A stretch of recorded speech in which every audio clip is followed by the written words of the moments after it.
அஸ்ஸலாமு அலைக்கும். Hi hello welcome to NB vlog. வாங்க வீடியோக்குள்ளே போகலாம். இப்போ நம்ம ஹெல்த்தியான டேஸ்டியான வரகு நூடுல்ஸ் செய்கிறதா பார்க்க போகிறோம். வாங்க பார்க்கலாம். ஸ்டவ் ஆன் பண்ணி நம்ம தேவையான அளவு தண்ணி வச்சுக்கலாம். தண்ணி சூடாகட்டும். இப்போ தண்ணி கொதிச்சிடுச்சு. நம்ம தேவையான அளவு உப்பு சேர்த்துக்கலாம். 1/2 டீஸ்பூன் எண்ணெயும் சேர்த்துக்கோங்க. அப்போ தான் அது ஒன்றோடு ஒன்று ஒட்டாமல் அப்படியே உதிரியாகவே நமக்கு கிடைக்கும். இப்போ தண்ணியில் சேர்த்துக்கோங்க, வேகட்டும்.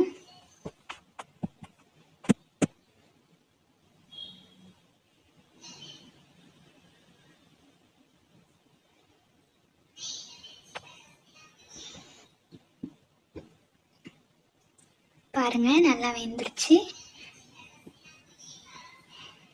இப்போ தண்ணியை வடித்து எடுத்துக்கலாம்.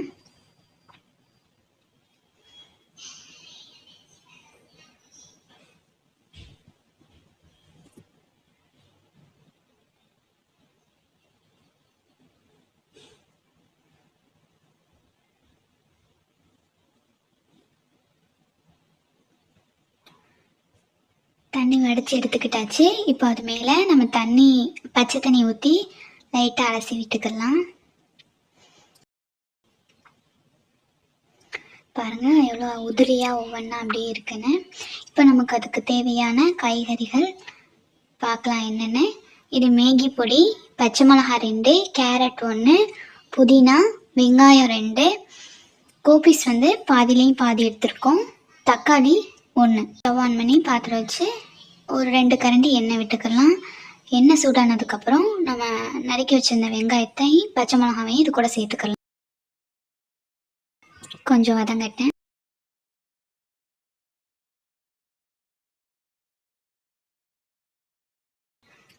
இப்போ அது கூட தக்காளியும் சேர்த்துக்கோங்க. அப்படியே 1 by 1 எல்லாத்தையும் சேர்த்துக்கோங்க. கேரட், கோபிஸ் எல்லாத்தையும் சேர்த்துக்கோங்க.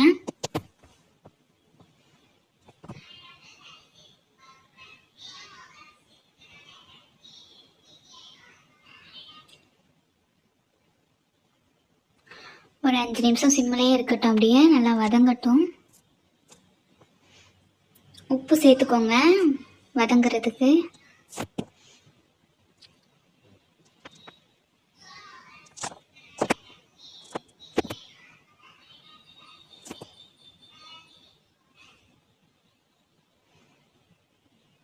இப்போது கருவேப்பிலை, கொத்தமல்லி, புதினா இது கூட சேர்த்து கிண்டி விட்டுக்கோங்க.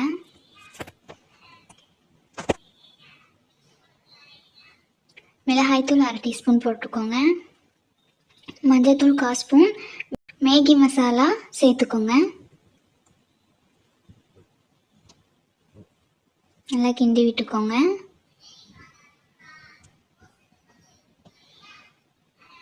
ஒரு 2 நிமிஷம்.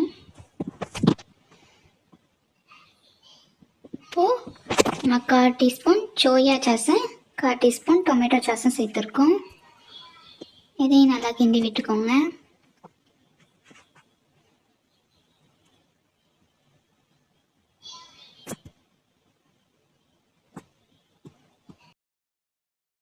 கால் டீஸ்பூன் பெப்பரும் சேர்த்துக்கோங்க. உங்களுக்கு காரம் தேவையில்லைன்னா வேணாம். இப்போ லாஸ்ட்டாக நம்ம முட்டை சேர்த்துக்கலாம்.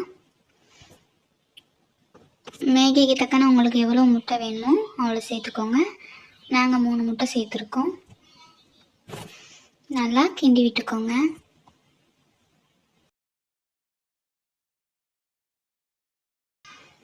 இப்போ ஒவ்வொன்றா அதை கையில் எடுத்து போடுங்க. மேகியை மொத்தமாக கட்டும்போது ஒன்றா போய் அப்பிக்கிறோம். ஒவ்வொன்றா இப்படி எடுத்து போடுங்க உதிரியாகவே. நம்ம அந்த எண்ணெய் ஊற்றுனதுனால ஒன்று ஒட்டாமல் நமக்கு நல்லா வெந்து வந்துடுச்சு. குலையவும் இல்லாமல் கரெக்டாக வெந்திருக்கு.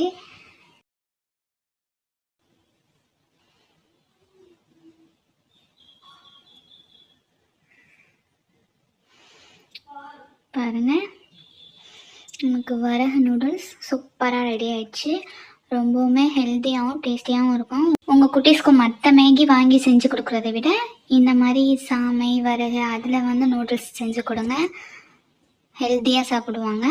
உங்களுக்கு இந்த வீடியோ பிடிச்சிருந்தா லைக் அண்ட் ஷேர் பண்ணுங்கள். மறக்காமல் சப்ஸ்கிரைப் பண்ணிடுங்க. கூட பெல் ஐக்கானை கிளிக் பண்ணிடுங்க. தேங்க்யூ ஃபார் வாட்சிங். Tata bye bye.